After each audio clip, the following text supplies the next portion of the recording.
Good morning, everyone, and welcome to Infuse Church. We are a place for imperfect people to explore faith and find community.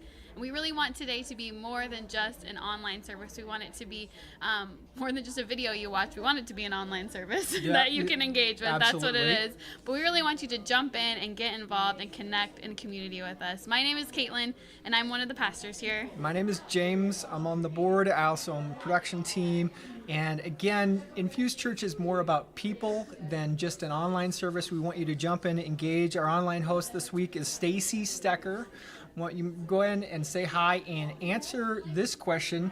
When do you get ready for Christmas? When are you in the Christmas mode? You were saying you're already... I'm in Christmas mode. I haven't decorated yet, just out of lack of time. But I Christmas shopped this weekend. Got stocking stuffers, ready to go. Yeah, for me, it's you have to get through Thanksgiving first, and then day after I'm good, but until then you gotta wait. Yeah, stores are in full Christmas Absolutely. mode already. But we are in the gratefulness mode because we are talking all about Be Rich for our second week of the month of Be Rich, which is a month full of raising a ton of money and giving it all away to different charities locally and globally. Awesome opportunity. This week we have two special guests coming to interview from one of the local places that we will be donating money to. Absolutely. And then in a few weeks, November 26th, we're going to get together in a single location. Of course, we're going to try and stream everything online if you're normally streaming, but if you want to try and make it, we're going to be up at the First Church of the Nazarene in Cedar Rapids on November 26th at 10:30. We're going to have a combined service to celebrate our Be Rich campaign. Yeah. We're going to have a potluck afterwards. Reveal how much we got. Absolutely. Yeah. Did we meet our goal? Did we not? So stay tuned for that. Otherwise, enjoy today's service. We hope you have a great day.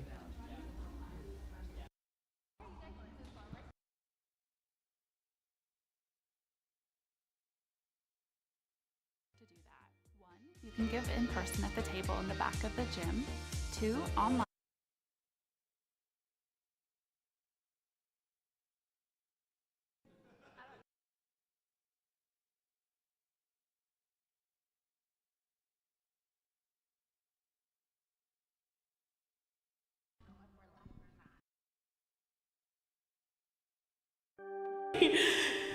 This is Tony, Becky, I'm Lauren, Brittany, Michael, and we got Aaron back here. You want to stand and worship with us this morning?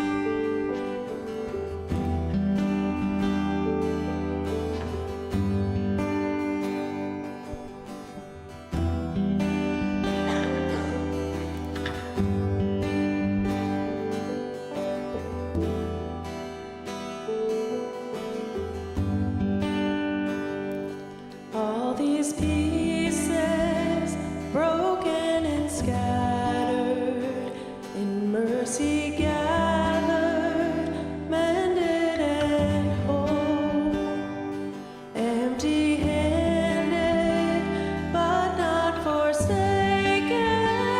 I've been set free, I've been set free. Amazing grace, how sweet the sound that saved a wretch like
chain will break as broken hearts declare His praise. But who can stop the Lord Almighty? Our God is the Lion of Judah. He's roaring with power and fighting our battles, and every knee will bow before Him. Our God is the Lamb that was slain for the sins of the world. His blood breaks the chains, and every knee will bow before the Lion and the Lamb. Oh, every knee will bow before Him.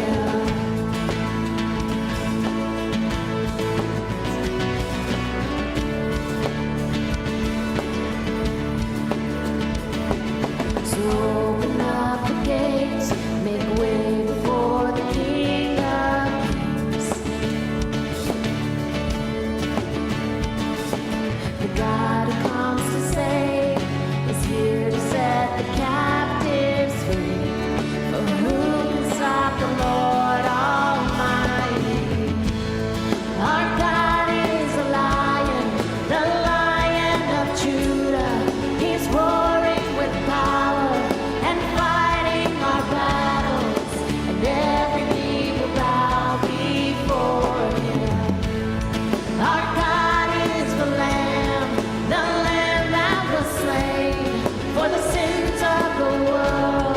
His blood breaks the chains, and every knee will bow before the Lion and the Lamb.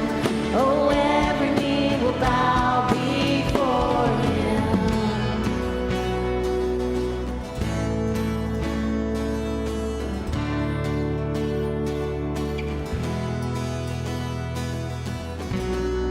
Who could stop the Lord Almighty? Who could stop the Lord Almighty? Who could stop the Lord Almighty? Who could stop the Lord Almighty? Lord Almighty. Who could stop the Lord Almighty? Who could stop the Lord Almighty? Oh, who could stop the Lord?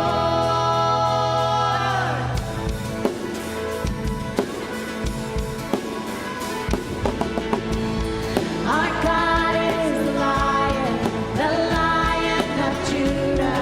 He's roaring with power and fighting our battles, and every knee will bow before Him.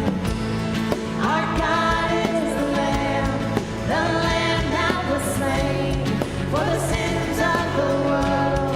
His blood breaks these chains, and every knee will bow before the Lion and the Lamb. Oh, every knee will bow before Him.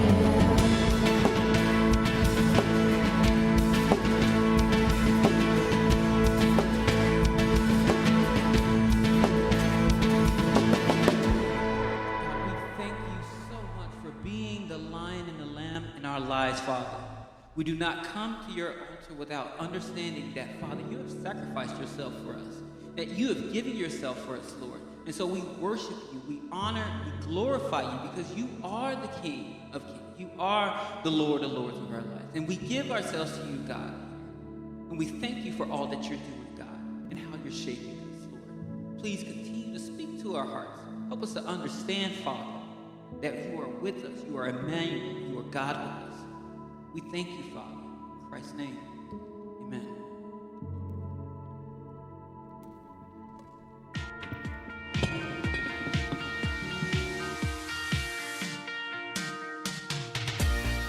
Hello, welcome to Infuse Church.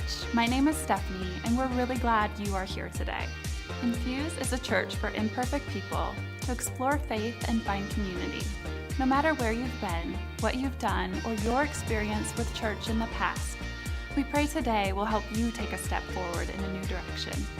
If it's your first time today, we'd love to connect with you. If you're in person, say hello to our first-time guest host standing by the first-time banner in the hallway. Not only are they super friendly, but they have a free gift for you. How much better could it get? If you're joining us online for the first time, fill out our online connection card because we'd love to reach out and say hello to you too. If you've come prepared to give today, there are 3 ways to do that. 1, you can give in person at the table in the back of the gym. 2, online through our website or Infuse Church app. And 3, mail to the address on your screen. Thank you for your generosity. To stay up to date with what's happening at Infuse Church and discover ways to make Infuse your church home, subscribe to our amazing weekly email by going to the address on your screen. Well, hold on. So many things happening this All morning. kinds of things, wonderful But things. that's why we're a church for imperfect people, to explore faith and find community. Absolutely. We don't have it all together all the time.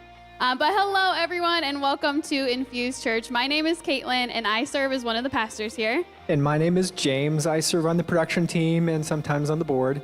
And here are the top things you need to know for this week. Yes. Starting off, in a few weeks, we're going to have a big celebration. We're going to come together with our sister church in Cedar Rapids. We're going to come together as one church together and celebrate our Be Rich campaign.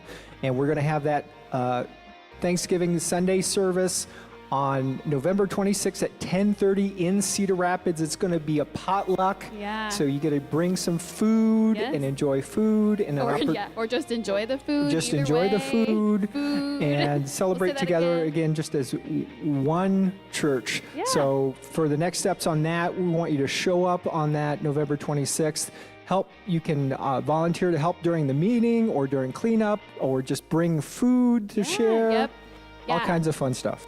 Yes, and we are doing that to celebrate our Be Rich, and we're going to reveal how much has been fundraised and donated by all of you.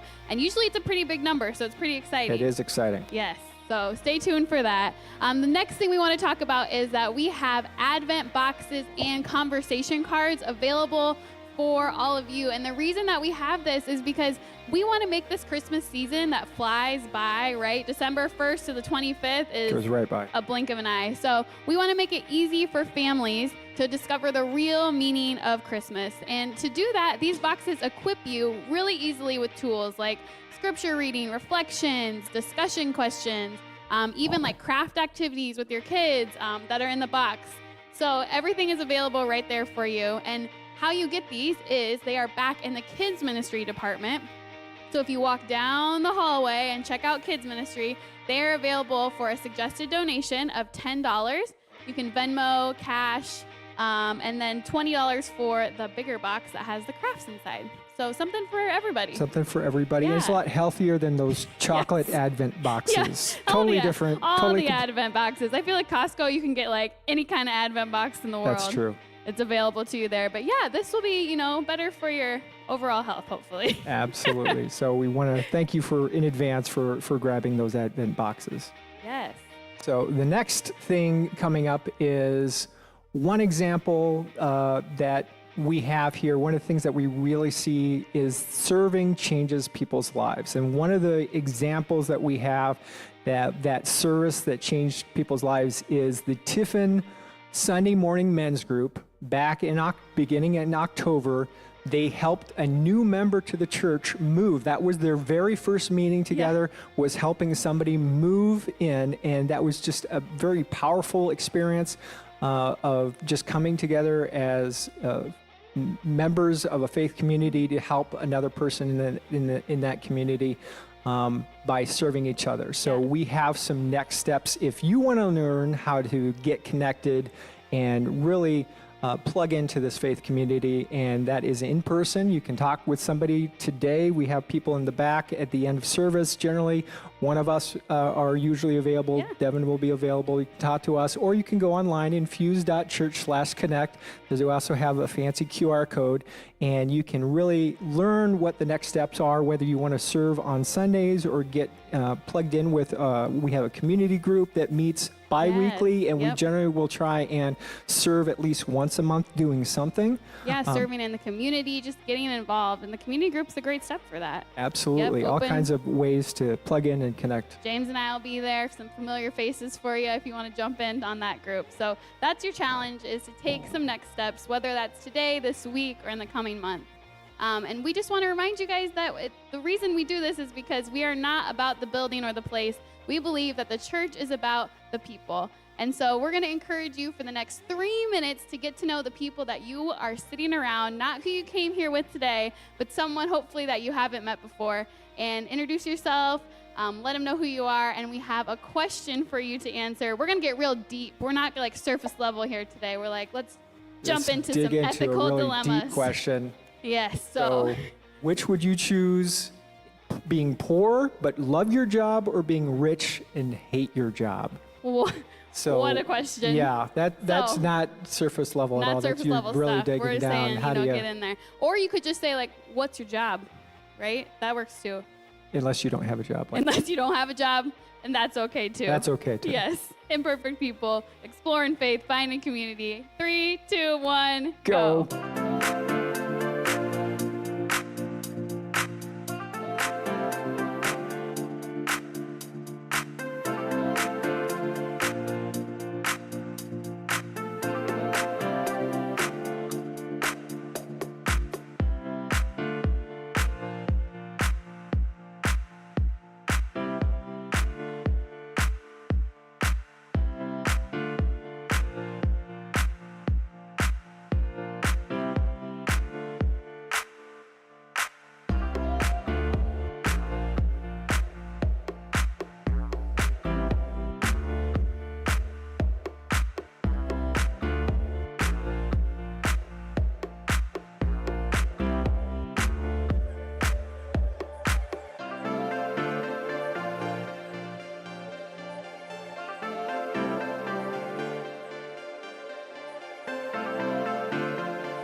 Even as a kid, growing up, we were poor. We weren't even poor, we were po. We couldn't afford the other letters, man. We had no money. I was actually being sponsored by a family from Haiti. We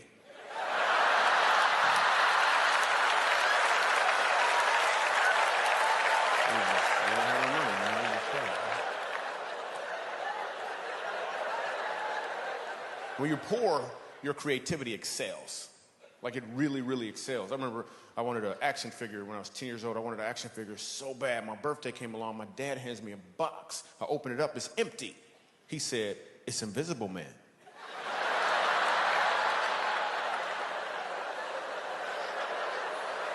I was like, that is awesome. I played with that thing for like 3 weeks, man. So my brother hid it from me.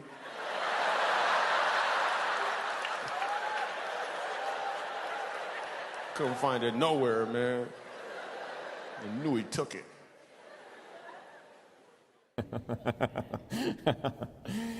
Yes, if you were here last week, you heard the first set of that joke, but then there was more this week, so hopefully you'll forgive us for using the same clip. My name's Devin. I'm part of the teaching team here at Infuse. I am not an official pastor, but I get up here and I talk, and this time around, along with the rest of our pastors, got a really great team. Caitlin's part of it. Stephanie Taylor's up in Cedar Rapids today, and Al is also great.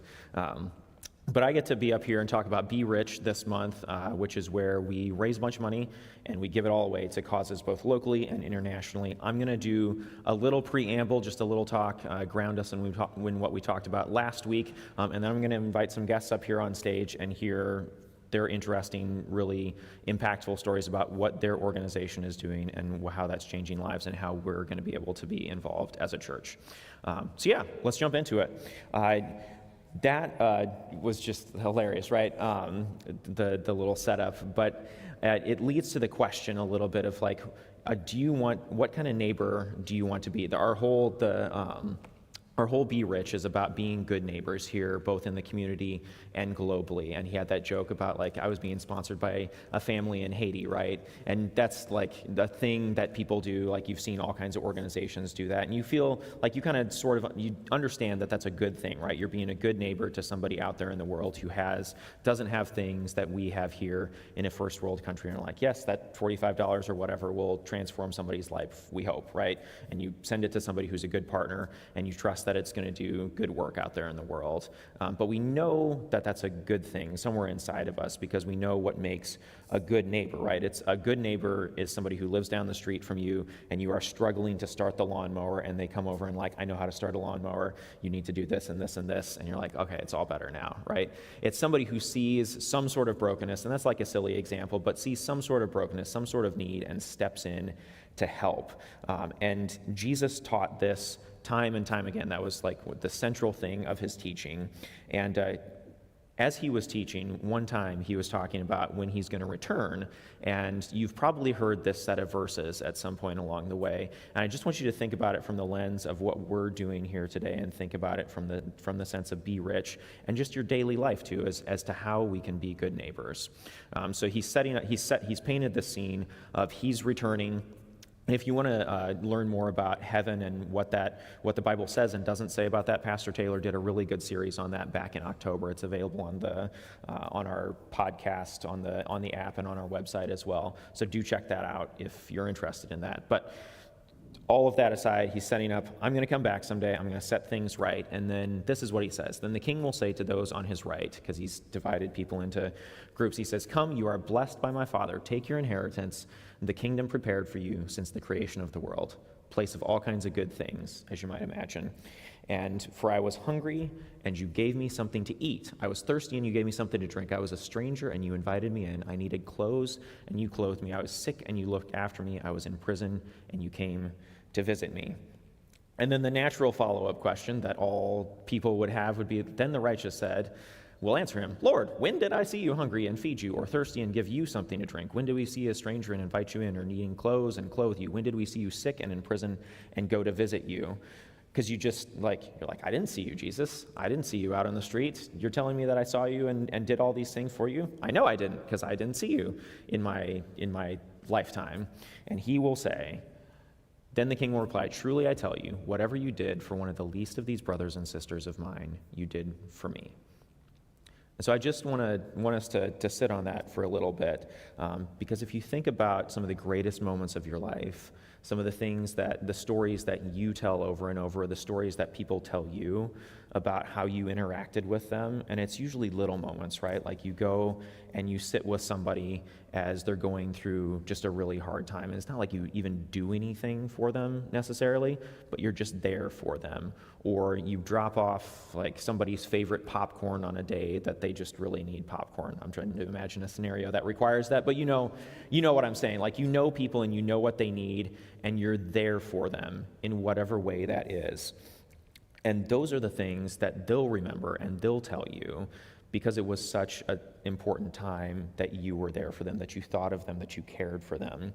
And so we're going to hear about situations where we can step into that as a church, as a community of believers, both through Be Rich and then even going beyond that, because what we want to do with Be Rich is build relationships that last over time, to connect with organizations and folks and just get us all connected. We all have limited resources and time, but we just want you to be inspired to get involved where you can, where it makes sense for your heart, in the same way that we have the invitation to serve that Caitlin and James extended. These are opportunities, and we know that life is better when we step up to these things.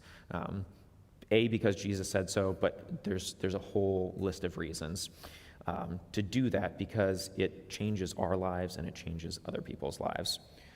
So I'm going to wrap up with just a reminder of last week. We talked through Paul's message. Paul was one of Jesus' followers, and he had this to say, which was essentially a remix of this teaching of Jesus. And he said, command them to do good. He's speaking to a community of believers.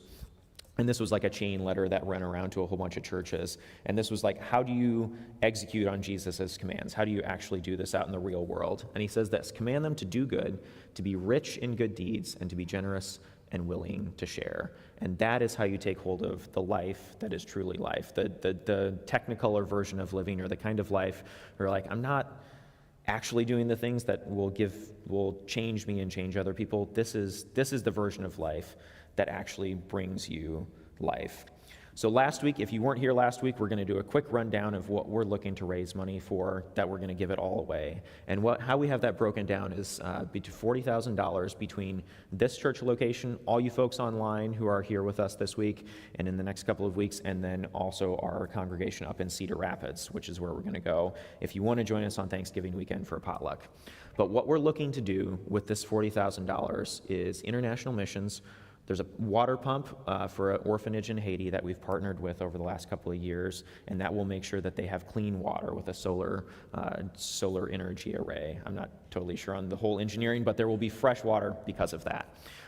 Education for 2 kids for a year, and this is Christian education, support, love, and a place out in the world through our denominational mission called the Church of the Nazarene, as well as missionary support and creating new churches. Foundation 2 up in Cedar Rapids. If you don't know that one, it is youth. It's got a whole bunch of different social services. They run the crisis center up there, the phone bank up there for crisis, but they also have a youth shelter, which is literally 2 blocks away from the church location up in Cedar Rapids. So if you're up there for Thanksgiving, or if you're driving by, you can look out and see it. And that's a place for youth from like 12 to 17 who don't have a place to go, who are getting out of unsafe situations and need a place to be for, I think it's up to 12 months is what they do. But they have just like this whole population of teenagers coming through day in, day out, sometimes for a day, sometimes for multiple months, and they want to make that as welcoming and as caring and as safe a space as possible for them. And we asked them, so what do you need in this moment? Because that's what we've done with all of our partners. What do you need to transform the lives of these kids? And they said, you know what? We've had this furniture that is rated for like high wear, comfort, but also high wear for the last 5 years. And they showed it to us, and it was like there's springs sticking out of this thing, and they're like, the kids have to bring blankets over to make sure it's good. So we're going to step into that and give them support to be able to buy new furniture for the youth shelter. Birdhouse, we're going to hear more about today, what that is. These are the folks who are here with us, so I'm going to skip over that for the moment. But that we're also raising $9,000 for. And then Families Helping Families here in Iowa. It's an organization that helps foster families who are taking kids in from outside of their home, from outside of their families, who have gone through extremely tough situations, right? You don't get to foster care by having an easy life.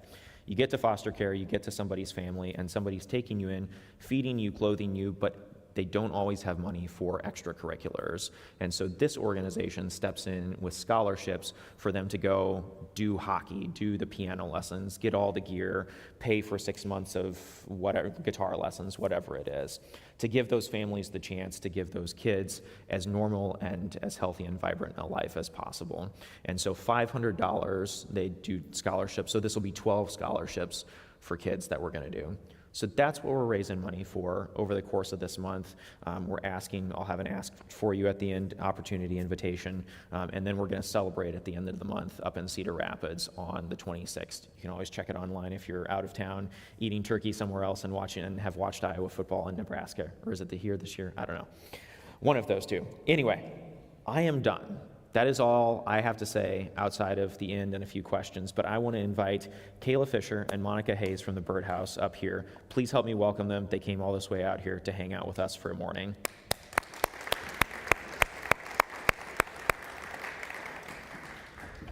Thank you. Thanks for coming.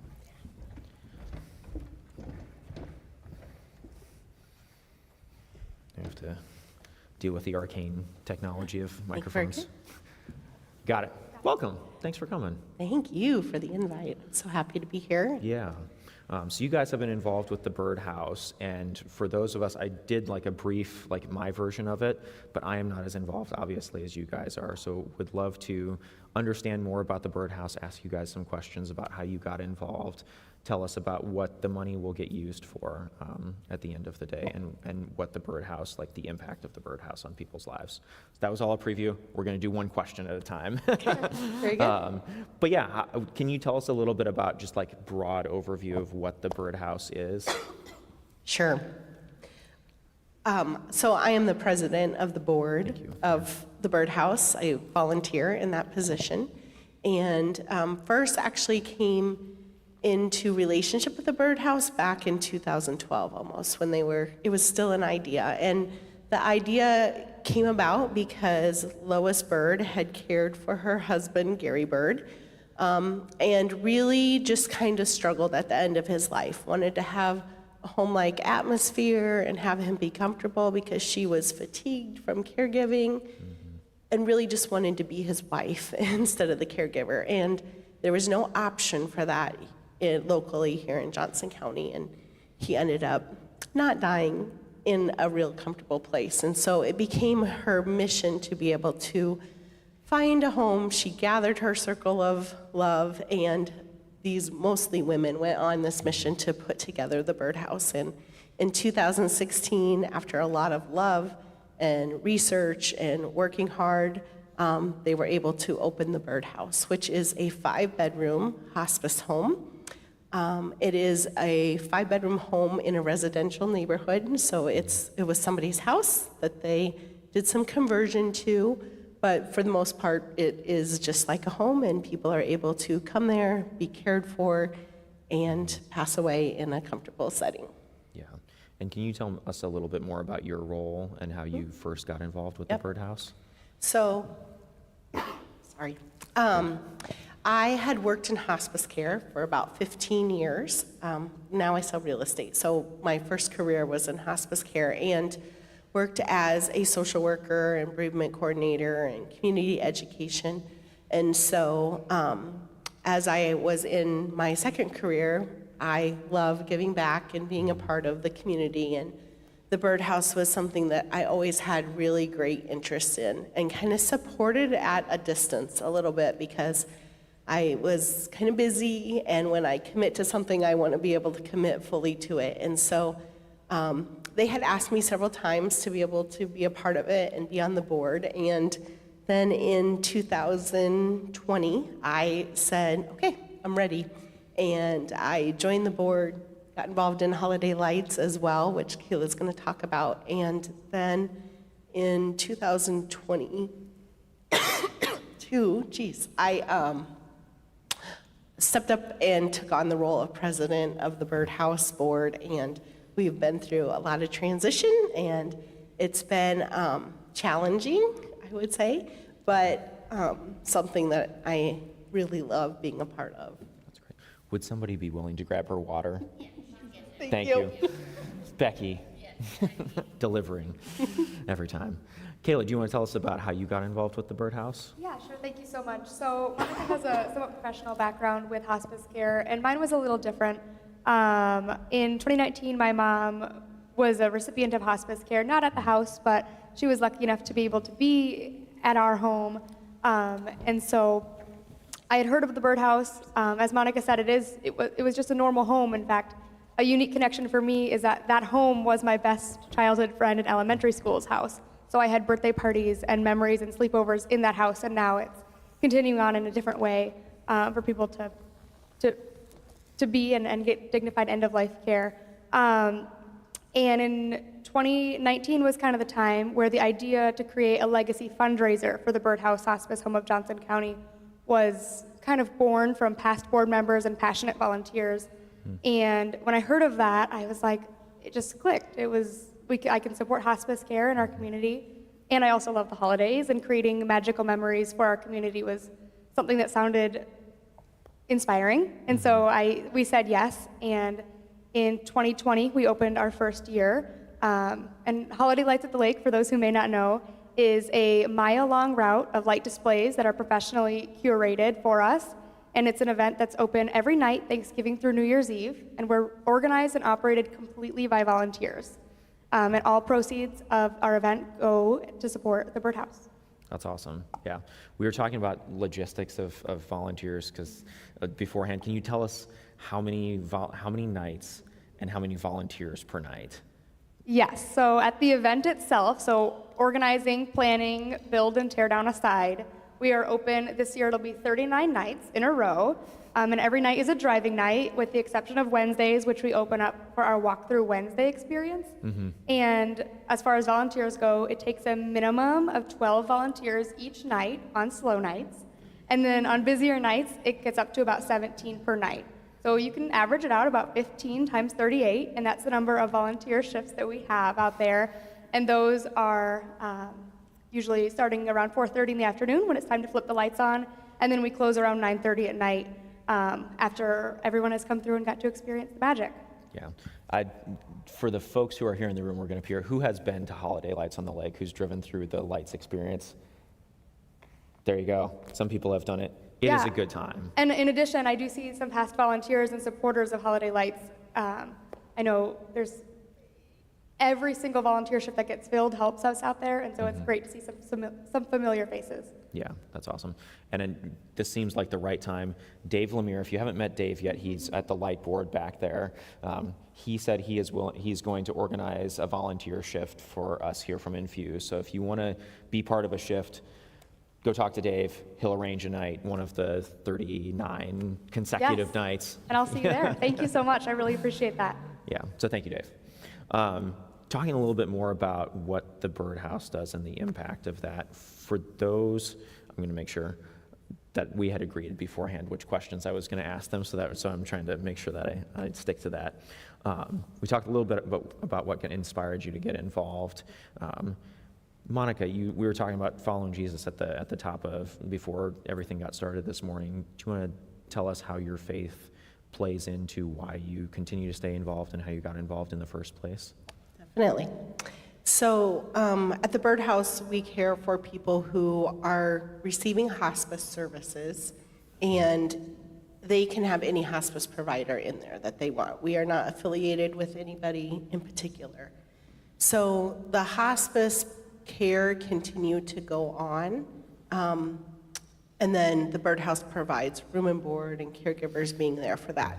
And when I think back about my first days in hospice care, and I date myself a little bit, probably 22 at the time, 1998, and just being naive. I had grown up in church somewhat, and we would go to Sunday school, but it was never infused into our daily life, I would say. And so going into this situation, I hadn't been around death hardly at all, kind of wide-eyed and just not knowing what to expect. And in hospice care, we provide a holistic approach. So, you've got the nurse there doing the pain management, and I'm the 21-year-old social worker that's supposed to be helping these families through the situation and the grief. But then we had chaplains, and the chaplains really were able to bring so much peace and comfort to people who had struggled through, things that maybe they hadn't given forgiveness for, or just anxiety, or relationships that you have with families that people really want to resolve before end of life. And just to see the way the chaplains help those families bring peace, and then that kind of extended to the staff as well too, because each time it was a little bit of loss for us, and eventually you just sort of learn how to help each other in different ways, because there weren't times when the chaplain was always available.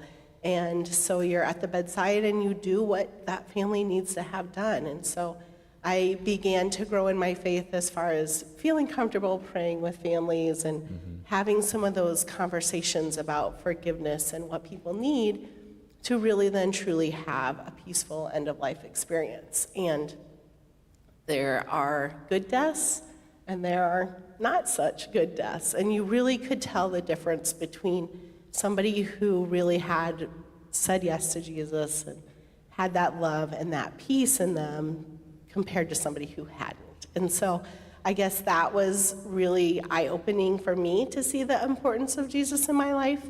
And then just as life had moved on, it was like every time I've had a hard situation, kind of go back to that foundation and know that Jesus was there for me, and to have that faith and hope.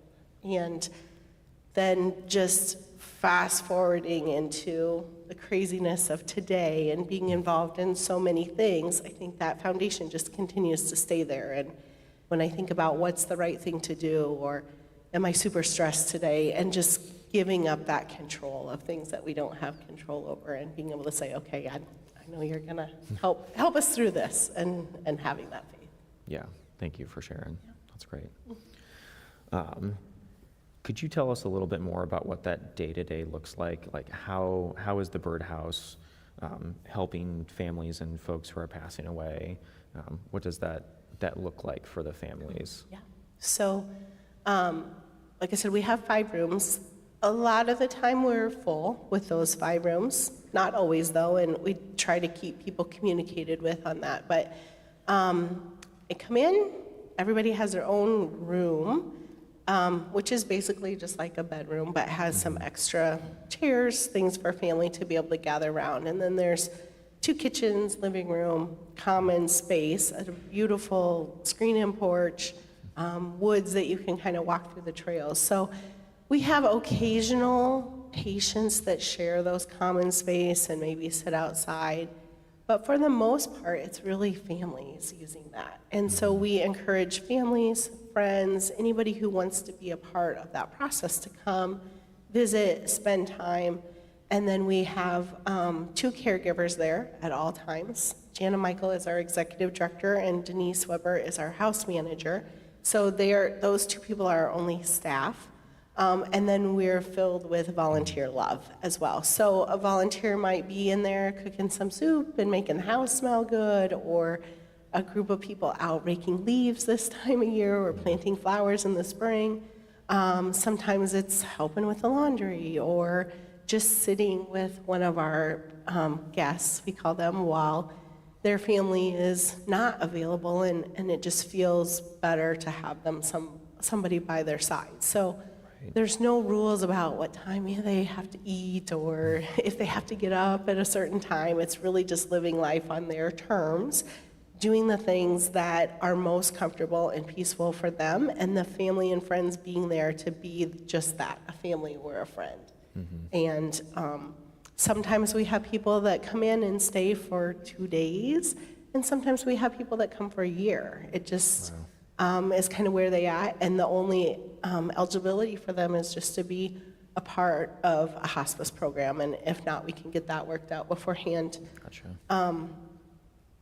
They do pay to stay right now, and so we have a goal of being able to serve all people, no matter what their financial ability is. But because we are nonprofit and do not have a constant paying source, we have to be very careful about that, because we do feel like we need to be able to provide services. And if we take everybody at no charge right now financially, we can't do that.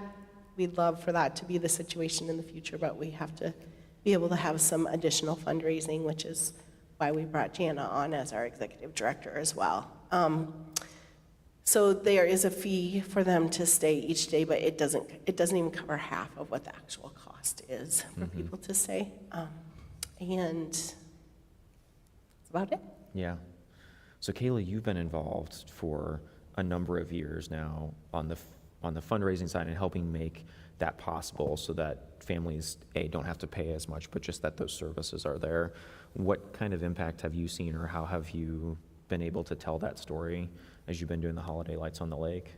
Yeah, so we opened in 2020, which it feels like ages ago for some of us. That was during the pandemic. And so that provided an opportunity for our community to come together. And for the first time in a few years, we saw people put their phones down, they were in the cars together, and they were enjoying something and making a memory that they would then cherish forever.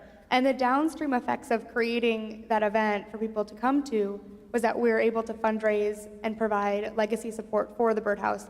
And over the past 2 years, we've been proud to raise over $170,000, which is a great start, but we still have so much more work and fundraising to provide and share, so that they can reach their goal. Yeah. I would say without the support of Holiday Lights, the Birdhouse would not be here today. The board that really took that challenge on was basically at a crossroads of, do we close the doors or do we figure something out? And while we've been figuring something out, it still isn't enough. And you hear that from nonprofits everywhere, but we also have an older home in a residential neighborhood, and this week we found out we need a new septic. That's $32,000 that isn't in the budget. So it's just stuff like that continues to come up that we all have in our daily lives too, right? It's like if we don't have that huge nest egg kind of saved aside, when those big bumps in the road come up, we come together and figure out how we're gonna handle it. And we are just so blessed to have so many people who do really step up in those times and be able to help out too. Yeah.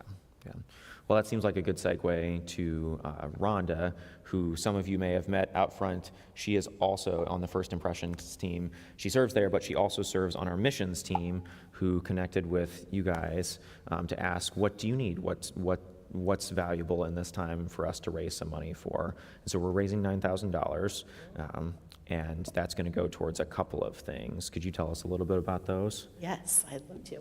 So the history of the Birdhouse, we talked a little bit about that, and it being based on love, and still is, but as times have changed, and especially since COVID, things have continued to become a little bit more technological through everybody's world. And the Birdhouse has had some struggles with the care and having it documented correctly. Things as simple as the phone system. When somebody calls in, they might get a busy signal at this point, and we don't have the option to be able to have our guests be able to speak to their families in a really easy way. So we're looking at technology support. Yep. So that includes phone system, a couple of iPad/computers, because we're in the process of changing over to electronic documentation so that we can have a little bit better compliance as well with med management, historical data back and forth between caregivers as they're changing shifts, that sort of thing.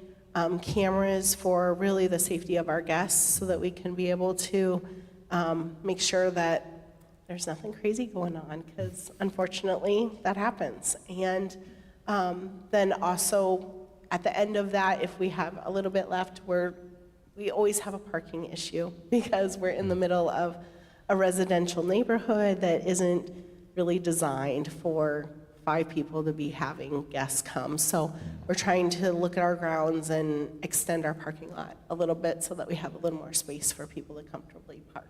Yeah. You've been there a number of times, obviously. You're there regularly. How do you see that changing people's lives, or like the experience of being at the birdhouse, or for the families? I don't know if you want to answer, Kayla or Mon. Yeah, I mean, briefly, I think the phone system is something that's incredible because if someone can't come in person to visit, they may be able to call in and be directed directly to that guest's room and speak with them, while the day-to-day business of other phone calls coming in can still take place. And so they can be connected to people who aren't able to be in person. Yeah. Yeah, I think about in families' lives, they're trying to go on with their day-to-day situation, and maybe it's just 5 minutes on the lunch hour that they have to call and check in and talk to mom, and that 5 minutes the phone is tied up with something else. Like, that doesn't work well. And to have that reassurance that you get to hear mom's voice, and or just a report on that she's resting peacefully, helps with that guilt of not being able to be there too, and just know that everything is okay.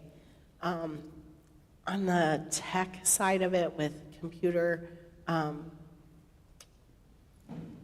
note-taking and the data, really is just a part of the care that is going to bring more comfort and peace to those family members. And from being able to report back to families on when meds were given, and just having that compliance there to make sure that things truly are going okay and we have good systems in place. Because while it is a comfortable place, we do need to make sure we're still taking care of those health needs too at the end of life.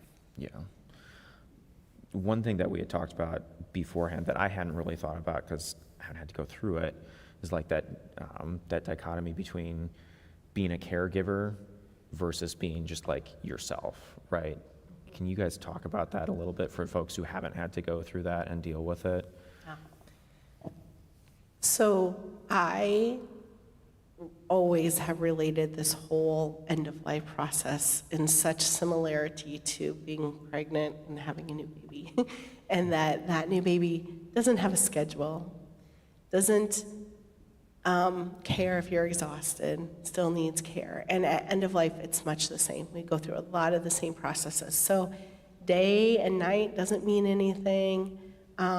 People just have higher needs. And so as people have kind of migrated across the country and family members are not as close, or you have all members of the household working instead of just one, like that availability to actually be there and provide the care, especially when you have not had training in those services to be able to do that.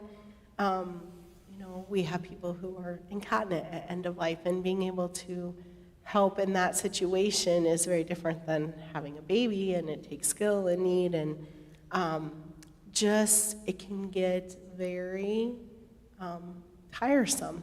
And in addition to just having the care, you're going through all of this emotional grief and loss as well, and it can just really wear somebody down. So if we can take away that extra stress of the care and just allow them to be there to go through the grief and memories, and really valuing that time with their loved one, it's truly a special gift we can give them. Yeah. Is there anything you want to add, Kayla? I mean, I think Monica does a great job of explaining it, better so than I do, because in my role, I'm just in a different part of this. I'm not involved in the day-to-day of the house, but I do very much believe in its mission, and I can say that being a caregiver is a huge task, and so the Birdhouse allows someone to be a daughter, to be a friend, to be a mom, or a husband or a spouse, or whoever you are, instead of having to do those extra tasks of caregiving. Yeah. And I think too, when you think about the option of doing that at the hospital, where they're poking on you, or have you on an IV, or just the beeping and the sterileness, which is all very important in parts of healthcare, Right. but not at end of life. And so that comfort feeling of being by their side and feeling in that home-like situation compared to the hospital situation also just helps with the whole process. Yeah. Thank you. Is there anything else you guys want to add as we've talked about, or anything else that people should know that you wouldn't know? I mean, obviously there's so much to know if you haven't been through it, but is there anything that surprised you as you've been part of the birdhouse? I think just the feeling of the house. Like, there's days in my crazy life where I just want to go there and be because of the peace and it's just slowing down of life and just caring about those little things. And so I would say, if you guys haven't been there to visit, don't wait for somebody in your life to be there before you come. Stop out. If you're interested in volunteer, we can find you something you're good at. But just feel free to stop in and check it out. If you need a little break, come and sit on the porch. It's okay. And I think it also just in your day-to-day life will help you relieve some of that fear of death too. I think a lot of people who aren't there think, oh my gosh, I could never just go and be there. But once you're there and you feel the peacefulness of it, and it's just that energy, right? And it's just, so I just would encourage you to stop out. We're just off Linder Lane in Iowa City, and always welcome for people. Come sit, take a little walk through the woods, whatever you need. Thank you. Anything you want to add? Well, and as Monica mentioned, I mean, it's kind of a topic that we don't typically gravitate towards, and so Holiday Lights at the Lake has become an awareness campaign for end of life and the options and what we have available in our community. So it's okay to talk about it. It's okay to come out and visit, and also take time to make memories and know that life is short, and do things that provide joy, because life is too short. Yeah, for sure. For sure. Well, thank you both so much for coming out to us. I have something for you. So in past years, we've done similar things to this where we're going to keep raising money, and thanks to all of you who have pledged or given. I'm going to have some information here in a minute, but what we wanted to do while we have you here in this moment is give you the check preemptively, because we trust that in the way that Jesus has taught us that he's going to take care of us, that he watches out for all the little sparrows. We know that we're going to be fine. Like, we're all going to be okay. And this is something that will help you guys all move forward with your mission in caring for all those people. So thank you. Thank you guys so much. Gives me goosebumps. I just think about how God puts these checks always in the right place at the right time. Like, there's been so many times where it's like, what are we going to do? This is what we need. The computers, we had to buy them already. It's like... You're in that situation. So, yeah. So this is amazing timing, and we can't even begin to tell you how much we appreciate your guys' support and dedication. So thank you so much. Thanks, yeah. I've got just a couple of things to say to wrap up, but thank you for... We can set this here. Perfect. Thank you. Thank you. Thanks for coming. Thanks for making time. Thank you. Next steps for all of us, go talk to Dave at the Lights if you want to volunteer as a group. There's also other group volunteer opportunities. I hear that meals are always an opportunity. So if you're part of a group, or if you want to form a group and go serve some meals and just be around and care for the least of these, as we talked about at the beginning, that's an opportunity. The other opportunity that I will extend, as we have been extending all of this month, is to get involved with Be Rich to help us raise that $40,000. And we've got till the 25th to give or to pledge if it's right for you. And this year we've got in previous years we've done like give right away, make a donation before the end of the campaign, and then we'll give away all that money. And many of the last years we've gone over that, which has been a blessing to be able to go even further on some of these priorities. But this year we've got the pledge, and you can go up to 6 months. And personally for us, we looked at that and we were like, we can do a little bit more if we pledge it out over the 6 months. So if that's right for you, if that fits with your financial situation, that's also an option. So you can scan that QR code or go to our website. We've got Be Rich up there. You can take another look at the things that we're raising money for. You can take a look deeper into the organization's websites and see what they're doing and decide what's right for you. But would love for, if you're going to make a commitment either as giving or pledging, if you want to do that within the next couple of weeks, so that as we're getting closer, we can start talking about next week like we're this close, and encourage folks to help us take the next step or get all the way and make some calls, that sort of thing. So thank you for considering. We've got an opportunity to change some people's lives in really meaningful ways. And we've got really great partners who are out there doing the work. There's all of us who can be there for the least of those in our lives, but also in this way to equip some partners and to build some relationships so that that goes out further and further. So I'm going to close this in prayer. The band's going to come up and close in a great song. Thanks for being here this morning.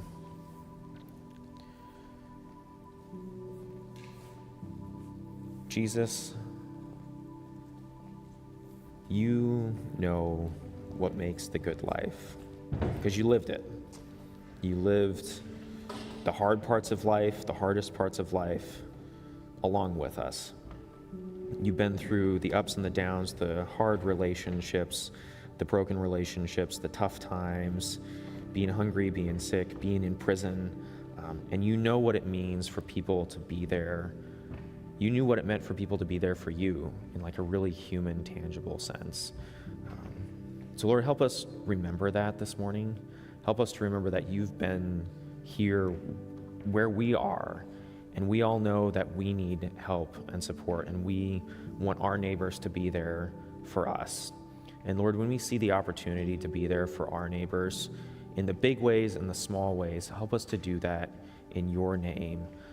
Whether we're Jesus followers or not, to start thinking about how you would respond in that situation and how you would be the neighbor for that person.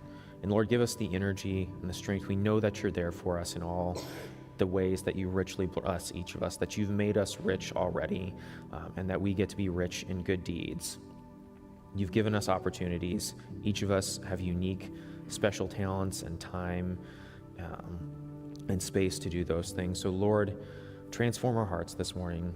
Help us to see those opportunities both in this moment with Be Rich and throughout the rest of our lives, and in the moments as we're driving back home, or when we're in the restaurant later, or when we're sitting with our family, to be your hands and your feet and to do for the least of these. In your name we pray. Amen. If you want to stand and join us in singing.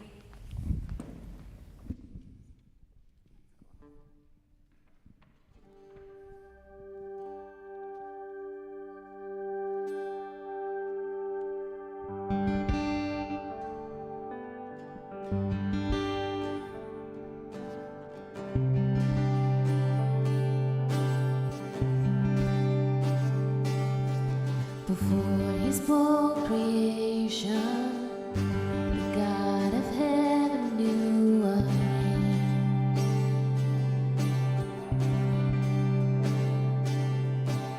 Formed in his reflection, we are his glory on display. And his heart is good, he is always kind. With the cross he proved he is on our side.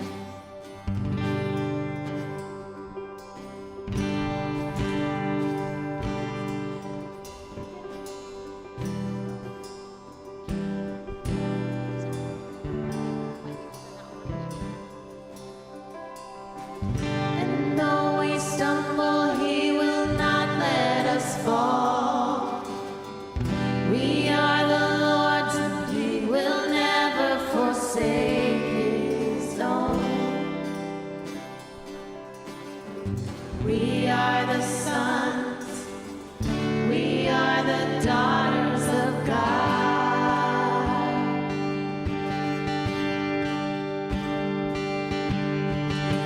Love has drawn us, called us children of the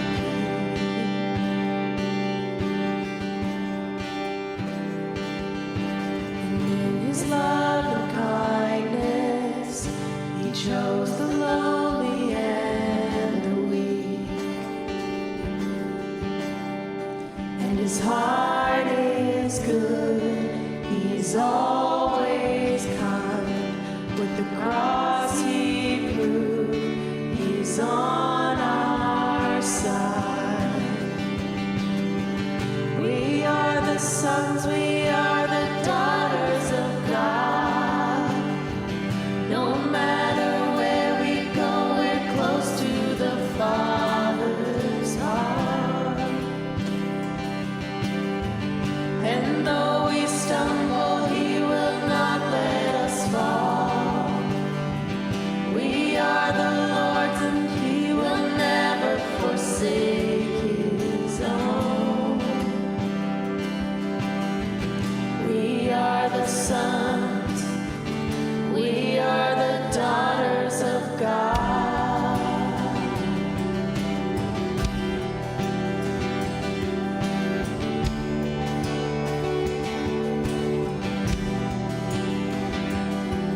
When the lies speak louder than the truth, remind me I belong to you. When I can't see past the dark of night, remind me you're always by my side.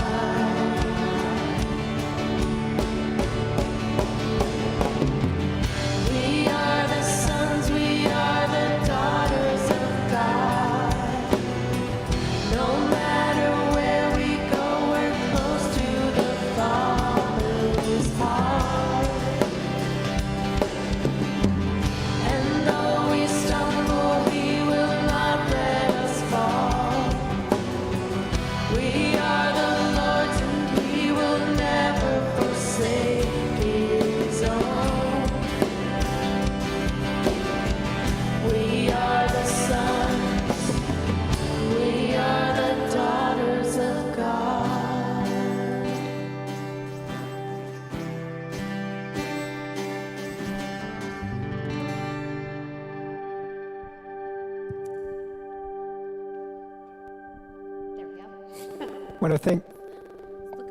Want to thank everyone for coming and joining us today, Sunday morning. Want to remind you, in a few weeks, right after Thanksgiving, we're going to have the joint celebration in Cedar Rapids at 10:30, November 26th. Really want to send a thank you for Monica and Kayla for coming out today and sharing their important story and really making it tangible how our giving really can be very impactful in our own community. And just want to thank you for coming and speaking today. Everybody have a great day.